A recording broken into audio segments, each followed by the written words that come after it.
Sure that, there we go. And this will be available on our YouTube channel for all of you to come back to, and for the entire HITEC community to come back to and watch in the future. And so before we kick off, Maria, I know we have a video that's going to kick us off, and then we'll jump into our conversation. We're diverse and inclusive. We reflect our customers, and we're able to unleash innovation. That's why by 2030, 50% of our global workforce and 40% of our global leadership will be women. It's why we're launching STEM programs to foster the next wave of technology leaders and AI initiatives to help us mitigate bias. At Dell Technologies, we can make progress real.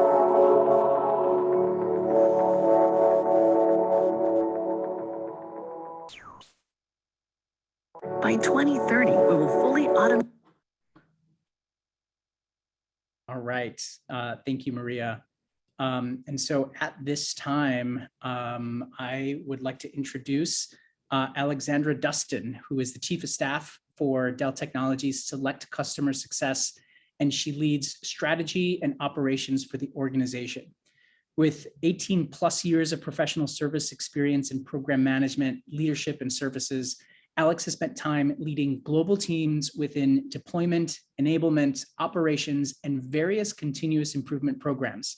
She joined Dell as an associate project manager in the Global Services Associate program and continues to partner with university relations to recruit talent. Alex also sits on the Latino Connection Board and partners with professional organizations such as HITEC to procure leadership and development opportunities, supporting the advancement of Dell's next generation of Latino leaders. A fun fact about Alex, she is an avid turkey hunter and took up the sport a few years ago.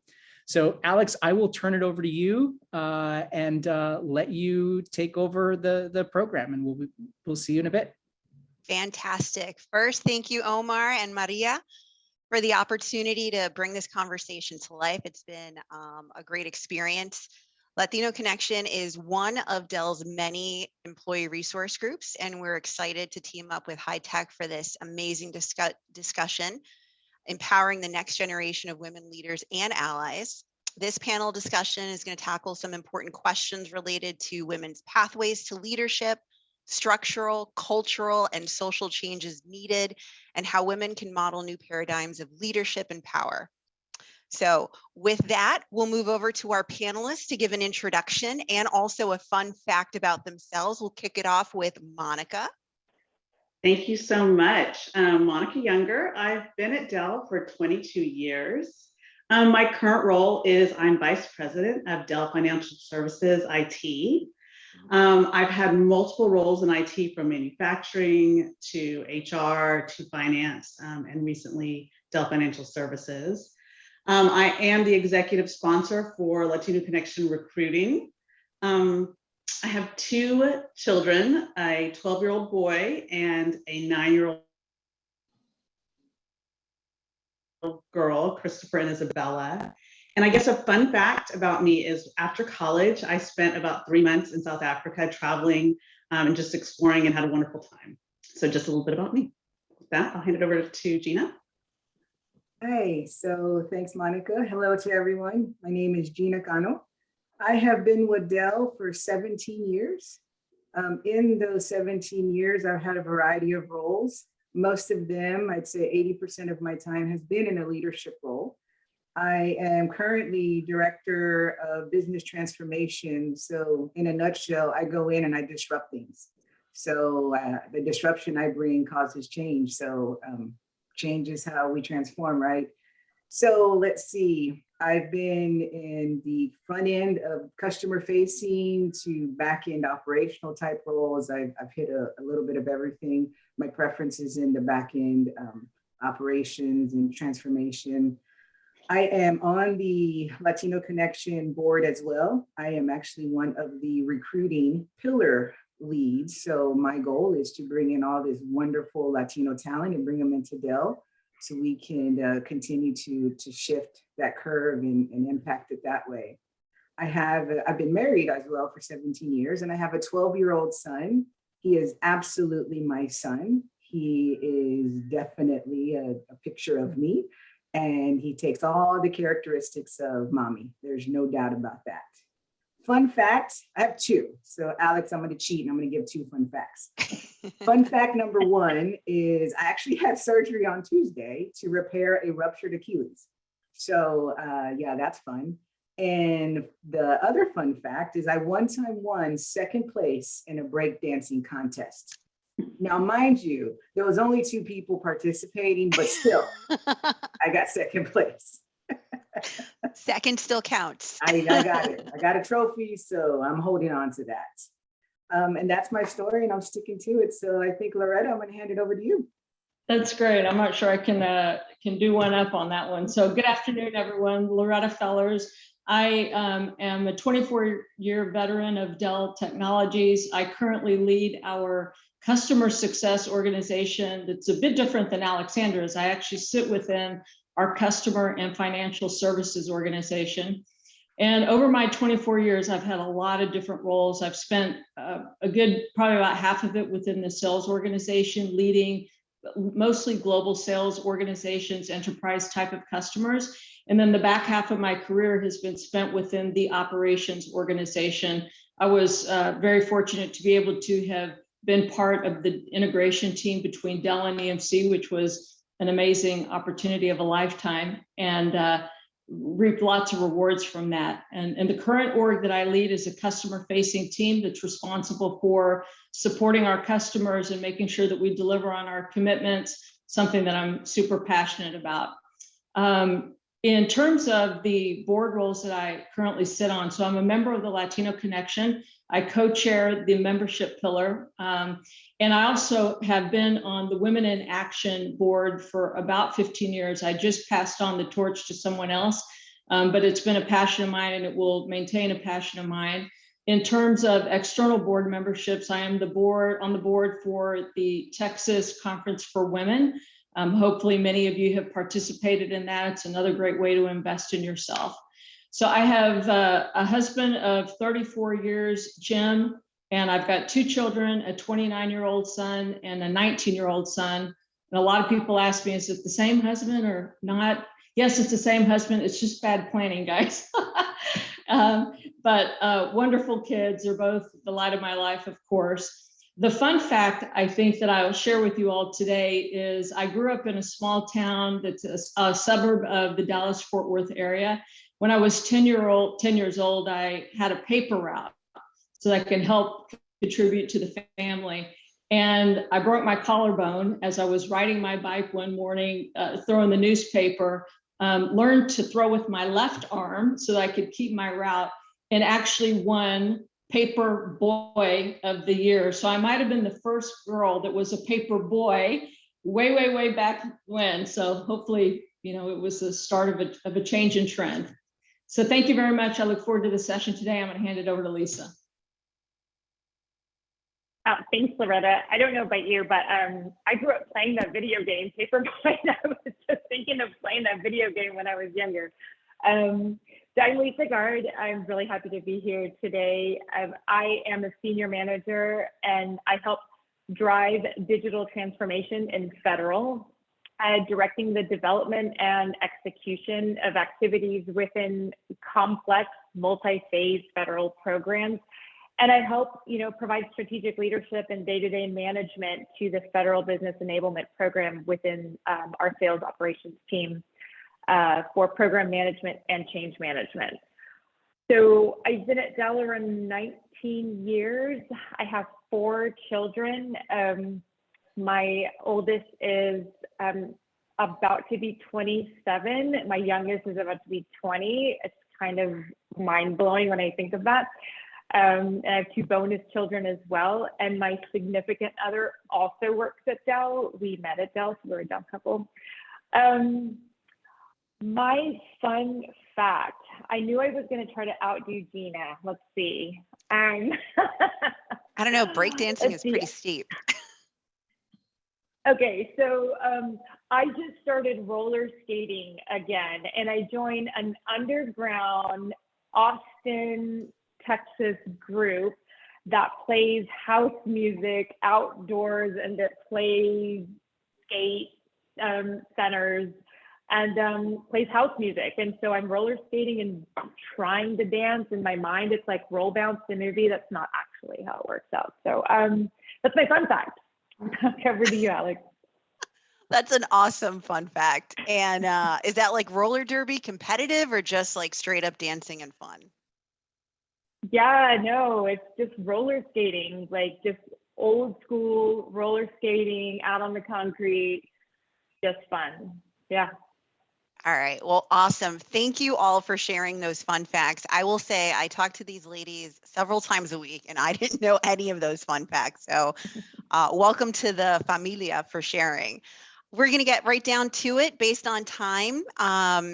So Monica and Gina, this question is for you. What motivated you to step up and become a leader in the organization? You have very diverse backgrounds.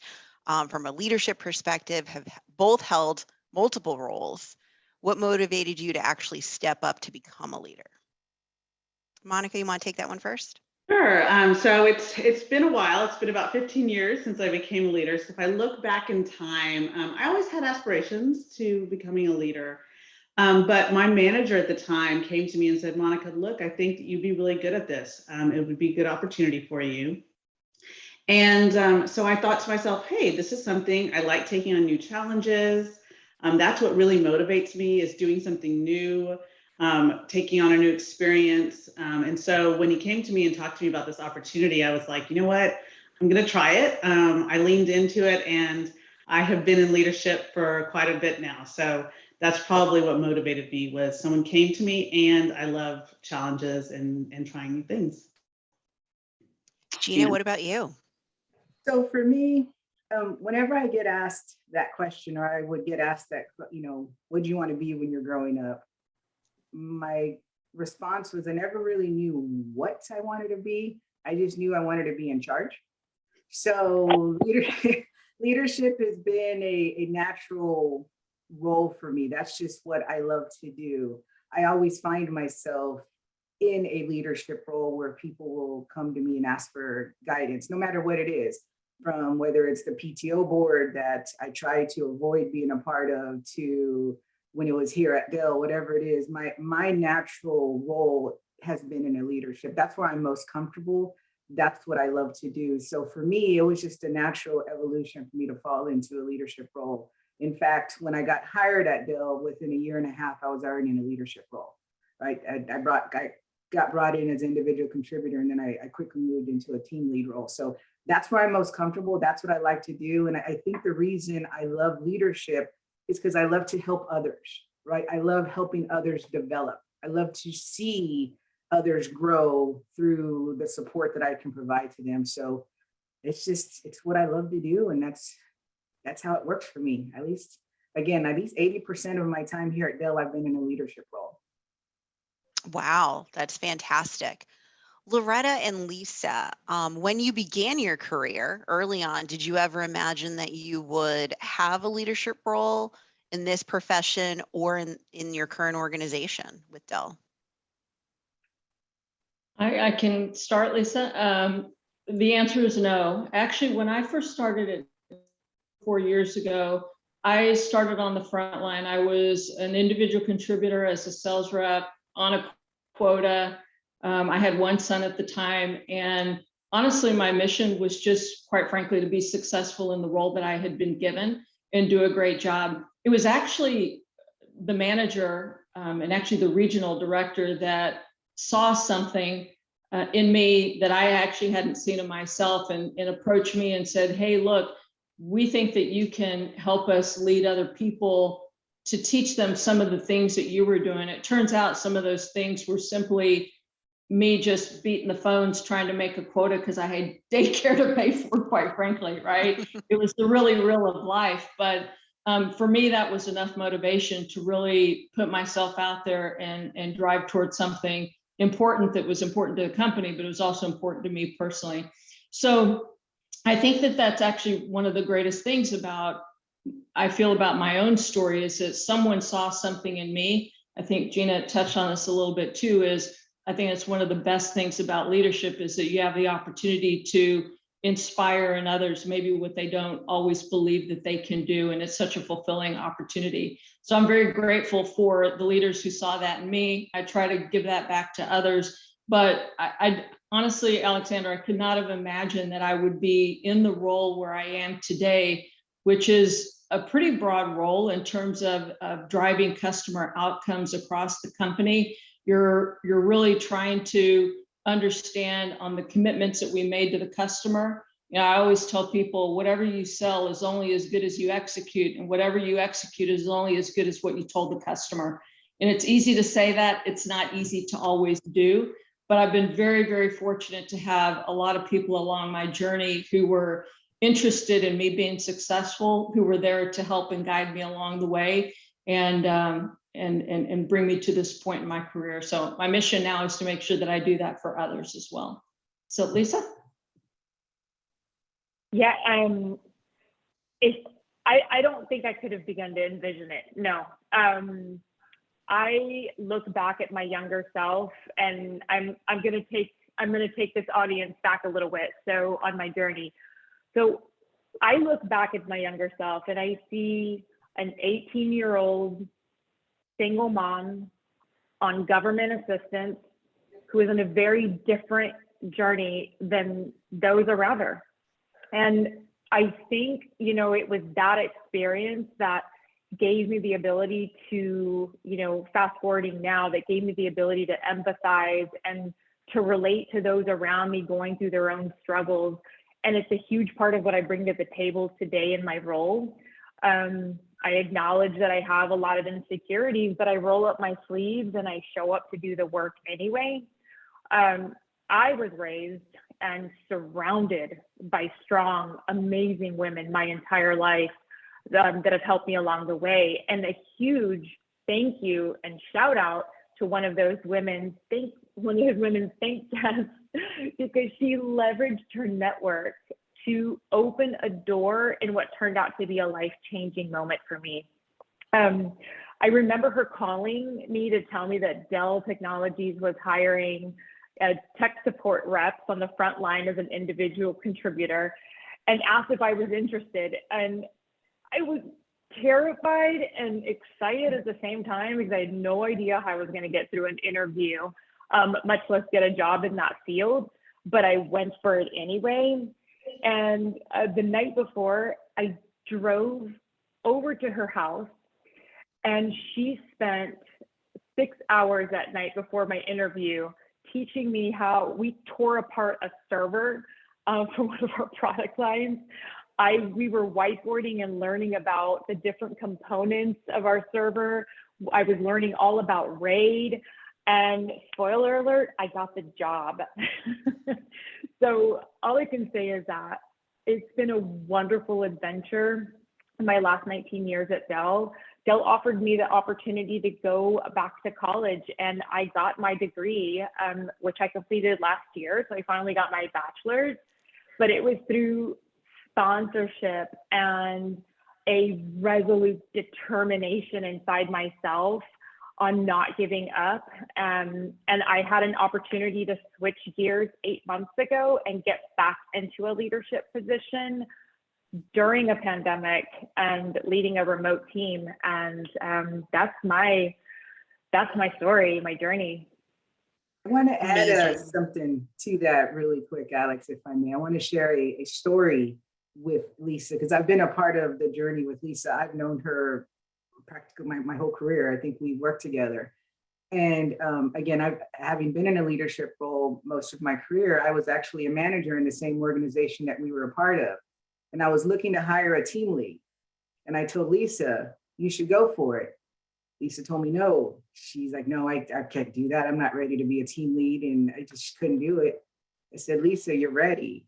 I need you to be my team lead. I need someone like you to help me lead this team. This is when I was managing all the Americas, from Canada all the way down to Argentina. We had all of that customer base. And Lisa told me no. She's like, I don't know if I can do it. She did it. She did it well. She was one of the best team leads I've ever had, and one of the best decisions I've ever made. So Even then, she doubted herself. But like Loretta said, when you have someone who sees you and believes in you, they'll get you there. Look at her now. Fantastic stories. Thank you both, honestly, for sharing. I think, we hear a lot about the differences between mentors and coaches and sponsors. You all have had very influential sponsors, mentors, and coaches in your career. But you've proven to also be really resilient. So we also talk about really showing up and doing the hard work. And I think that's a testament of your resiliency. So thank you for sharing. Sort of switching gears a little bit, right? We talked about some of the success stories and some of the support that you've received.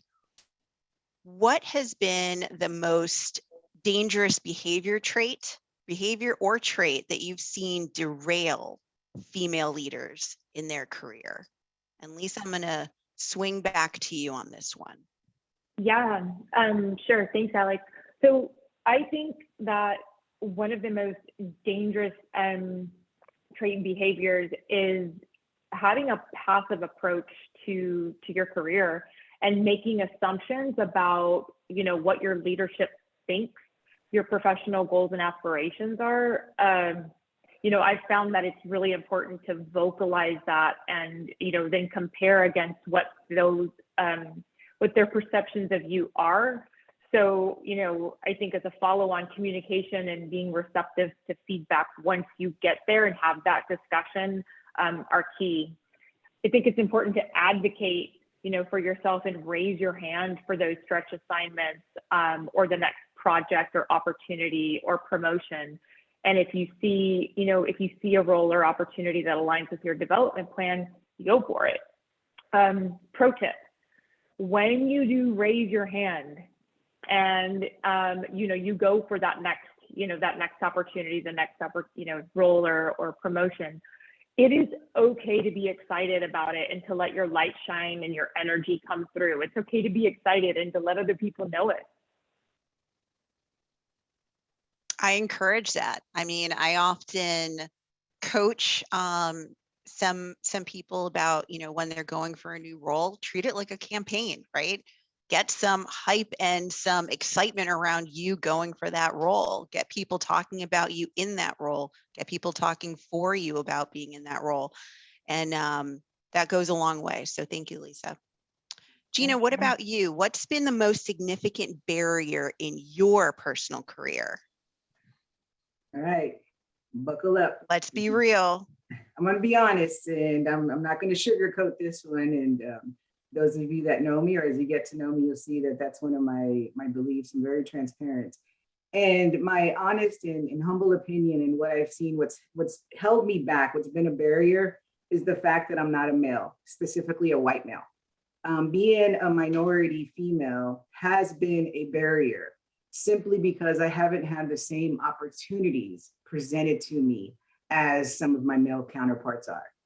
Not to say that the males are not as talented or just as qualified, but I haven't had the equal opportunities to go for these same type of roles, same types of positions, because of the fact that I was not in the consideration. I wasn't in the circle, if you will. I wasn't a part of that network.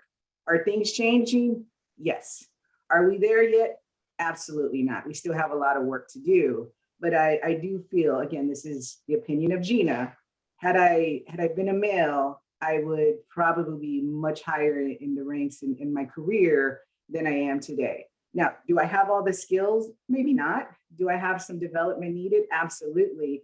But the opportunity to be considered for those same roles, those same development opportunities, that same executive coaching, have not been equally distributed simply because I was a minority female.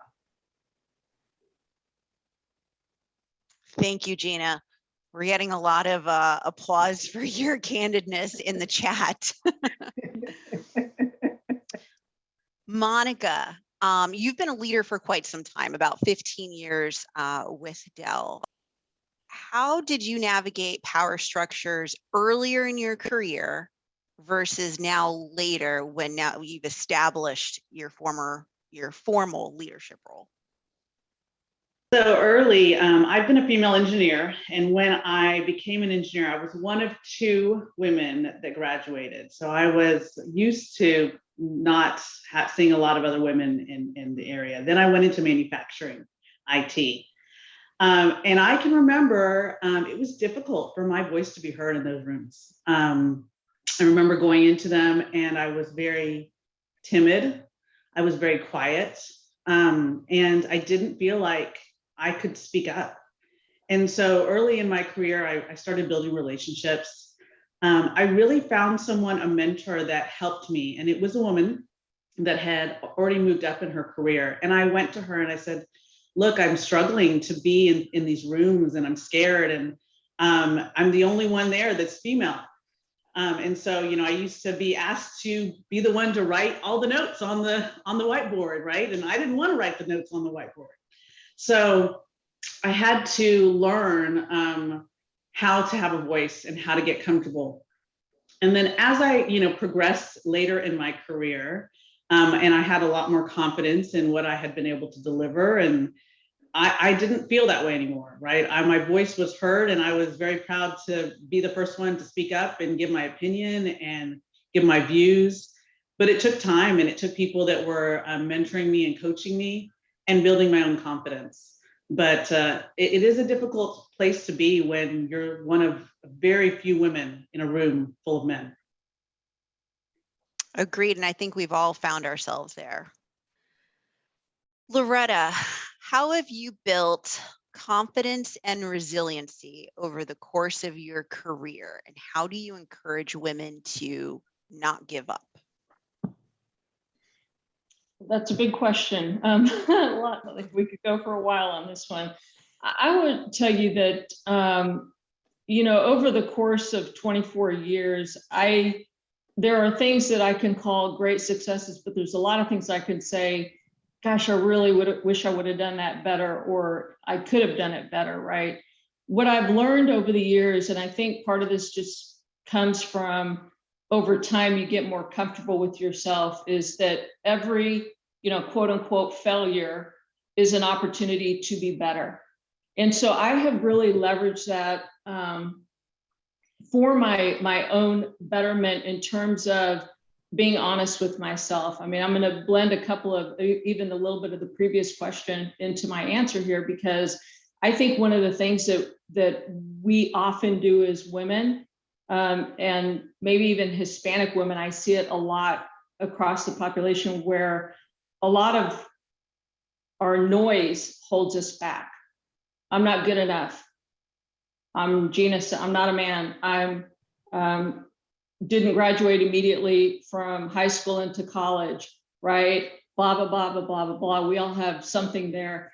But what I've learned over time is that those perceived weaknesses are actually can be our strengths if we leverage them the right way. You become resilient because you've had some challenges that make you really, quite frankly, unstoppable. And so for me, over the years, I've kind of grounded myself, or become more comfortable, I should say, in grounding myself in accepting kind of the skills that I have. I'm honest about what I don't have, because you never really want to be put in a position where you're going to fail. You want to stretch yourself, but you don't really want to be so overstretching that you're probably not going to be successful. And I think that has been key for me over the years to becoming more and more brave.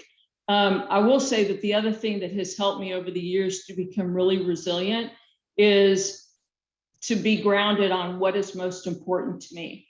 So as an example, I will never, ever compromise my own ethics and values for anything. It's just not going to happen. So for me, when as an example, if I ever get in a situation where I feel like that could be a question or a situation, I don't really think much about it. I always go back to the fact that I know what I stand for. I know what I want out of my career. I know what I want professionally, and I know what I want personally. And so it's real easy for me to say, well, yeah, I'm not going to do that. Or, you know, I don't think that's right to do that for a person, et cetera. You guys can all imagine the scenarios and feel really good about it. And I always think to myself, look, worst case is I find out that maybe maybe we don't have shared values. And if that's the case, to me, that clarity is better. But the resilience comes from me being more grounded and comfortable in who I am and what I want to represent to the people that I'm leading around me, and what I want to represent, you know, quite frankly, in my own legacy, right? To think about what I have done over my career and know that I've always done the best that I can do. And sometimes, you know, things work out. Sometimes they don't, you know, like we've all been there before. But to me, the happiness and the satisfaction comes from no regrets. And when I say no regrets, what I don't mean don't take chances. What I mean is you make the right decisions that are important for yourself, so that you don't look back and say, gosh, I really wish I would have done such and such. And I didn't do it. I didn't take the chance. So to me, all of these things kind of come together and build a resilient person. And that through that resiliency, you build confidence, and that confidence then you can spread to others. So. Fantastic, Loretta. You know, I heard a lot. There was a lot to unpack in your answer, honestly. Confidence and being true to yourself, you know, and knowing what's important to you and standing by those values in your decision making, is what I heard. Resiliency really formulated from some of your struggles or what you perceive as perhaps a disadvantage in the long run, you know, leveraging that as a strength. I think Lisa talked a little bit about, you know, her entry into Dell and sort of her situation and how, you know, she really didn't have that technical background, but she rolled up her sleeves and did the work and she got the job. And I'm sure she's been rolling up her sleeves and digging in deep ever since, because I've really seen her, you know, in action. But Lisa, let's talk about some challenging times. Have you ever been so discouraged that you've wanted to walk away and quit?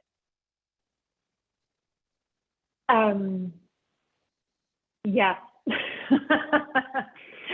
Yes. You know, it's interesting because, you know, when I look at myself and I look past on all of the decisions and the different roles that I've been in, you know, there's a certain part of me and it might be a little bit of ego, right? Like, hey, like I got this, I've done this, I did that thing, you know, I accomplished this. But the reality is, I did have a situation and quite frankly, it was a tough one. Ego and insecurity, like they came out to party for this one. I had a really great opportunity in front of me, and the expectations that I had set for myself were up here, and, you know, they just weren't attainable.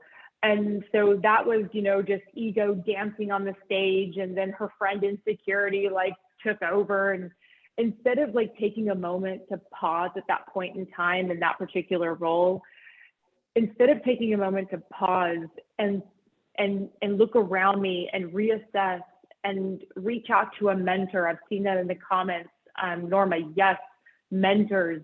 Instead of reaching out to my network and having a conversation about why I was feeling so insecure, I didn't use my voice. I didn't do those things. And I started to fade away into myself, and I started internalizing my fears about, I'm not good enough, I'm not smart enough, what am I doing here? I can't do this job, this is so hard, like, why did they hire me? And all of a sudden it was just like, I mean, you could put a meme for this, and it was just like all of the, you know, the voices like around me, and I'm over here like this. And before I knew it, you know, the insecurity had just jumped in the driver's seat, was going like 150 miles an hour on the highway and just took off. So, you know, looking back, you know, I didn't stay in that role. But what I did learn from that, and I think that goes back to Loretta, to what you were saying, it's not about not having regrets, right? Like, I look back at that time frame in my career, and I decided to take some lessons from that and apply those in a moving forward. You know, every opportunity and every position that I've had since then, you know, I do hard things. I get involved in difficult, complex projects, but I don't shy away from them. I add the word yet to the end of it. I don't know how to do this yet. I don't understand the size and scope of the, you know, the project that I'm working on yet. I don't have a mentor for this yet. And so when I reshift and reframe that narrative for myself, it's really helped kind of like position me and change that, like using positive psychology on how I show up for myself every day. But it was that, you know, that was that experience that I pulled from a lot when I'm having a tough moment, you know, where I show up in that day and I'm like, oh, this is really hard. I'm like, oh, no, Lisa, you've had hard things. You know how to handle them. So yeah. Awesome, Lisa. Thank you for sharing. I'm going to have to add yet to my vocabulary there. Great pro tip. As we sort of think about your journeys and your careers, the challenges that you've had, the things that you've learned, Gina, what advice would you give to the next generation of female leaders? What advice would I give to the next generation of female leaders? So much I'd love to say, but I think the most important thing is that you are just as amazing as everyone else, and don't let the voices in your head, the negativity that you may be telling yourself, and these expectations that you put on yourself, these unrealistic expectations, like Lisa was saying, don't let them get in the way of you fulfilling what you want to do, right? So don't be afraid to take that leap.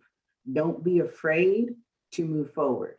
And just because someone doesn't like what you're doing or may not be in alignment with them, it doesn't reflect on what your decisions are. One of the things I've often said is, if I'm trying to do something or I'm in a position that I want to move forward and we don't agree, I'm like, well, that sounds like it's a you problem and not a me problem, right? So I keep that in mind, is like, just because we may not be seeing eye to eye shouldn't prevent me from going forward with it. So that next generation of leaders, go for it, do it. Don't be afraid. You're going to fail. You're going to make mistakes. You're not going to know what you're doing, but like Lisa said, yet, right? One of the other phrases that I like to tell myself, it's not a no, it's just not right now. So there's never a no that happens in my life. There's never a negative that happens. It just means that wasn't meant to be right now. Another path will come, another direction, but don't give up. Never, ever, no matter what, do not give up. Don't be afraid and go for it. What's the worst that can happen? Yeah, have to do something different. Big deal. We'll try something else, but don't be afraid. That's great advice, Gina. Monica, what advice would you give your 25-year-old self? Hindsight's 2020. You've learned a tremendous, you've learned a lot. You've had a lot of experiences. You shared with us, being the only woman in the room or the only engineer in the female engineer. What advice would you give to your 25-year-old self? I guess similar to Gina, I would say, to take a risk. I probably I loved manufacturing IT, and I stayed there for about 10 years in my career. I was very comfortable there. People would give me opportunities, and I didn't take them up on the offer. So I probably would tell my 25-year-old self, take a little bit more risks. When people come to you and they talk to you and they say, look, we think you'd be perfect for this, really think about it and really consider it, because I think I was kind of scared back in my 20s, and I just kind of stayed in my lane, and I didn't venture out as much as I could have. So that would be my advice, to really consider when people come to you, to take the risk. Don't be scared. They're coming to you for a reason, because they see something in you, like Gina said, and so you really should think about it and consider it and take them up on the offer. So say yes and take the risk is what I got from that. Don't be afraid. Don't be afraid. I mean, you can be afraid. It's, you're going to be uncomfortable. It's new uncharted territory, but know that, like you said, someone saw something in you that maybe you didn't see in yourself yet. But they obviously see the potential in you. Right. And it's freeing, Alex. I mean, I think that's the other thing is that taking that risk, moving outside of something in, I'll go a little off script here, but I was in a leadership role for almost 10 years. And I decided to move out of leadership, go into an IC role. And that's one of the beautiful things about Dell is all of the opportunities to reinvent myself over and over and over again, and leveraging that network and mentorship. And so taking that risk and moving away from a great leader, a great team, great peers, and just moving and pivoting just opened up the horizon of opportunities for me. And I wouldn't change that for anything. And fast forward 5 years later, I'm back in leadership, but wow. Yeah. So I totally second that, Monica. I think one of my catchphrases here that I say, I've got a lot of them. So again, as you folks get to know me, I've got all these little idioms and stuff that I rely on. But one of the ones that I learned from my trainers at my gym is get comfortable being uncomfortable, because that's where change happens. So get comfortable, folks. Get comfortable being uncomfortable. Take the risk, take the leap, try something new, do it. I mean, what's the worst that can happen? You go back to what you're doing before. So get comfortable being uncomfortable, because that's where change happens. Awesome advice, Gina. Loretta, what advice do you have for women on how they can develop their leadership skills? Well, we've touched on a little bit of it so far. And I think, for me, I'll just use my own example. When it really started to happen for me, where I really felt like I was maybe thriving as a leader instead of just surviving, was when I actually took the time to step back and recognize the fact that I can learn from everyone. We all come in contact with a lot of different people. There's lots of different leadership styles, and they don't all have to work the same for everyone. There have been leaders that I've had that I've just absolutely loved and admired, and I've run through a brick wall for them, and there's others that maybe I wouldn't. But what I have found is that you can always learn from every single person. So we've talked a little bit about expanding your network. I would say build I've heard it called your own board room or board panel, right? Of people that you go and speak to on a regular basis, that network. But I would really kind of call it your trusted advisors. Like, the best opportunities that I have seen or I have experienced for myself is when I've built a pretty robust group of, I'm going to call them more mentors, I would say, people that across many different types of business. That's another thing. If you go into one organization, people tend to think the same way, right? So I often look for people across the company that can give me different points of view. And it's that differing points of view that actually helps you think a little bit more critically, maybe contemplate competing measures or situations that maybe you hadn't thought about before. It's also how you drive collaboration, because the more you understand about other people's business, the more that you can help them solve their problems, and they're going to be more willing to help yours. So I would say that on a practical level, and when you're in your role, that's one way to do it. Certainly there's all kinds of development programs that are available through, as an example, your employee resource groups, just like Latino Connection and Women in Action that we have at Dell. So I absolutely recommend leveraging those types of engagements. But I'm going to take it down to a little bit of a more kind of fundamental level that I think part of the reason why I shared that story about me as a 10-year-old paper boy was because I will never forget the first time that, back in that day, I'm kind of dating myself now. We used to have to go door to door and collect the money for the newspaper. Okay. It was a long time ago. But I remember the first time that I went to a lady's house, and she said, you know what, you've done an awesome job because you not only deliver my paper on time, you always get it on the sidewalk. Here's a $5 tip. And I'll never forget, I was like, are you kidding? Like, somebody's gonna give me a tip for doing a job that I'm supposed to be doing and doing it really well. And that was like the light switch for me, really, in a lot of levels, truly, because I realized at that time that your ability to earn money and actually build for me, I was 10 years old, right? I was probably thinking about a dollhouse or something, okay? But in real life, you're thinking about building your personal capability. And I actually did not know until that moment that you can actually be paid for or paid and recognized for doing an amazing job. And Dell is a meritocracy, okay? So it actually aligns itself really, really well. But the key thing is that woman took the time to recognize a job well done.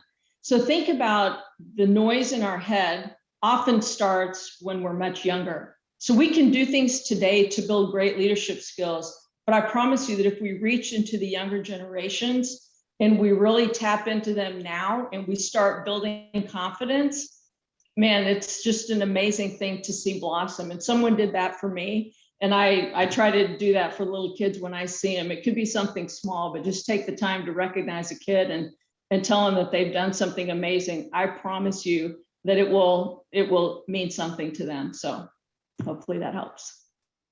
That's fantastic. I have a 7-year-old who has loads of confidence, a born leader. When we asked him what he wanted to do when he grew up for, I think it was like Star of the Week or something like that in first grade, he said he wanted to be a boss.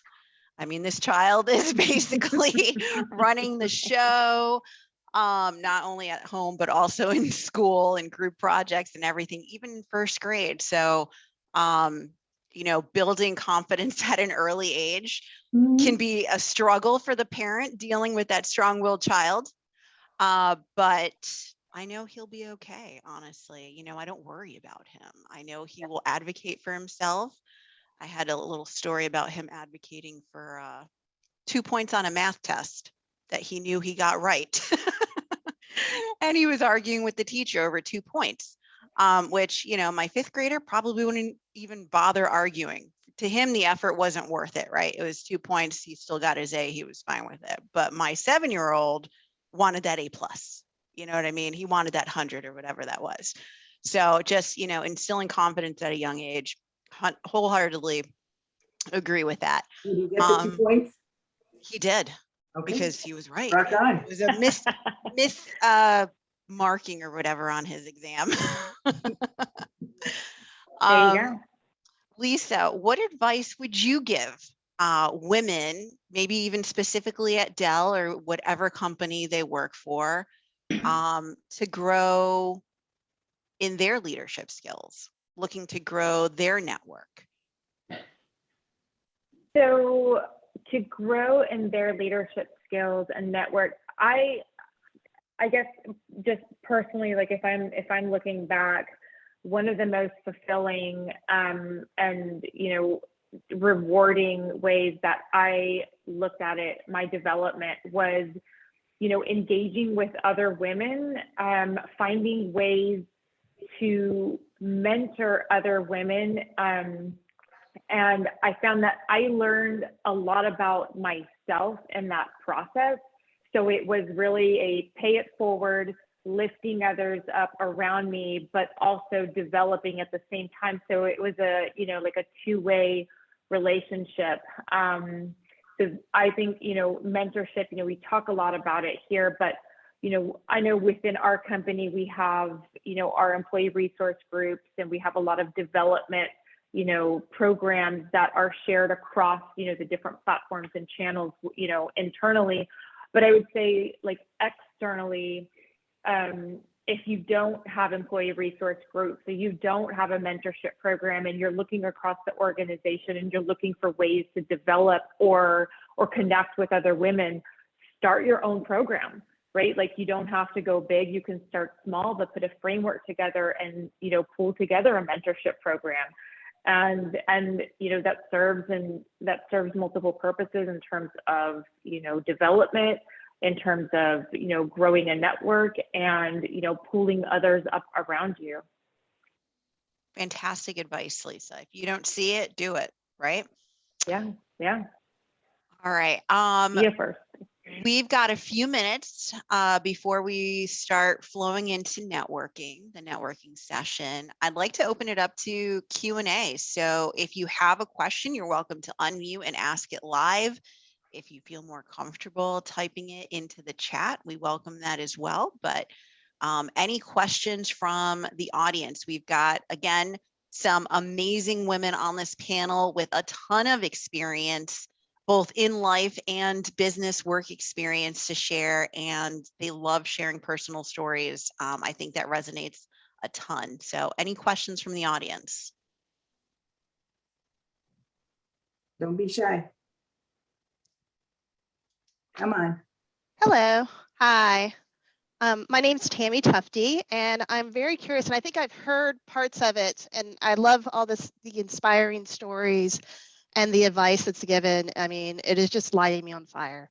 I am new to Dell, a seasoned professional, and I would tell you that very confident person, very confident in what I do and what I bring to the table, but I have been so surprised by the imposter syndrome that, coming into tech, coming from completely different industry, just how that has risen up. So I would love to hear any advice on, it's getting better, but wow, let me tell you, intimidating coming in the door and learning a completely new industry, role, team, the whole gamut. So I'd love to learn more. Who wants to jump? I'll take it. So first of all, welcome, Tammy. Welcome to Dell. Happy to have you here. As someone who recently completely just 360 pivoted, I was in services the first 18 years of my career, and I've been in sales ops now for maybe 8 months. So I'm learning everything net new. I would say the biggest thing is, well, 2 things. Number 1, give yourself a lot of grace. Number 2, patience. Those things are going to come in time, and you just show up, you roll up the sleeves, do your preparation, leverage your network around you, and have faith in yourself that over time those things are going to start to come, come a little more naturally, and that you'll start to pick up and connect the dots around what's going on around you. So that's my advice, but I'll open it up to my peers here. I would say something very similar. Also, welcome, Tammy, to Dell. I would say have confidence in all of that history that in all the work you've done, right? Bring that to the table, right? You have so much experience. I think you said you were seasoned. You just have to know that, look, your experiences are valuable, and you need to make sure that they hear those experiences and you bring those to the table, and you offer them up. That's probably the advice I would give you. Something that I gave myself a couple of years back when I rotated to a brand new team, and I was worried that I had to learn a brand new space. I just brought, look, I know a lot of other information, and I've done well in this other space. I need to bring that forward. So I would encourage you to bring all your knowledge forward to this new team. Yeah, and Tammy, I will connect with you on LinkedIn, and maybe we can get some one-on-one time. But I would just remind you that you were brought into the company for a reason. To Monica's point, your experience was obviously attractive to whoever your hiring leader was. So there's a reason. I think it's very, very difficult for someone to be hired in a virtual environment, by the way, where you're not able to connect with people in person. I think this is good, but it's certainly different when you're able to meet someone for the first time in person and, look eyeball to eyeball. But I would just tell you to ground yourself in the confidence that you were hired for a reason. You bring skills to the table. And remember that we're in the middle of our own transformation. I'll go back to Gina's point, which is just because the people around you are used to doing things in a certain way and the way they've always done, it doesn't exactly mean that's what's intended for the future. So just think about that. the skills and the opportunity to see things that the rest of us can't. And I think that you can build some confidence from that. And you build a network of people around you that when you don't know the answer, we can help fill in the gaps or interpret our gazillion acronyms for you to help make sense of it. Yeah, that's a whole other topic, right? Yes. We would be glad to help with your journey. Yes, absolutely. Yeah, we would. Tammy, I'd like to answer that question too. So first, obviously, welcome to the Dell team. We embrace you with open arms. When I joined Dell almost 15 years ago, I had no technology background, none whatsoever. My background is in economics business. Like I've said, or Omar said in my intro, I've held a variety of different roles, all in services. Really moved into those different roles from a sponsorship standpoint. But to Loretta's point, your manager's hiring profile had something that you brought to the table, some unique experience that you could elevate your current team, right? I think you need to lean into that and leverage that. You may have joined Dell for various reasons. Maybe one of them was to learn more about technology, or maybe to move into maybe a global role or a regional role or whatever that is. So you took on the challenge for a specific set of reasons, just like your manager looked to you as the prime candidate to fulfill something that was lacking in their team, whether that was an experience, it was your ideas, a combination thereof. Lean into your strengths and bring those unique qualities to the table. Alex, if I can just jump in right here, because we're past the hour mark, but this conversation is just so amazing. And I love all the comments in the comment box. So what we typically do is we set aside the next 30 minutes for networking, and love the fact that these questions are spilling over. And so like, I just, want to acknowledge that, we're now moving into the networking phase, but just thank you so much, Alex and Monica, Gina, Lisa, Loretta. This has been such an amazing, amazing conversation. And I know that I've taken away so much from it. As I think of, the work that we do, as I think of my role as a leader, and as I think of even, because people have brought it up, right? Like our children and my children and my daughter. This is such an important topic, and it's something that personally I'm so committed to, and we at HITEC are so committed to. So thank you so much for leading this conversation. Such an important topic, something that we all, I think, collectively need to understand and be open to listening and learning and growing. So thank you so much. Thank you, Omar. For having us. So Maria, for the networking portion, very open-ended, informal. Yep, absolutely. So let's keep those questions going. Our panelists will be staying on for the first few minutes. So get your questions out. No need to write them in the chat. Just go ahead and unmute yourself and ask away. Hi. I have a comment and I have a question also. First, the comment is I'm really grateful for all the inspiring stories from you ladies. I'm really inspired and I love them. The question is leadership something that you are born with? Is that something that your parents teach you? Is something you can learn late in life, or in for example, I spent my whole adult life around technology, but just in my late 40s and my middle 40s, I start actually working on technology at Dell, and in my late 40s, I became an engineer. So kind of late. So now I'm 50, and I just wonder, just listening to all your stories. This is so inspiring, and I think that I'm just wasting my time. I could do so many more things, and so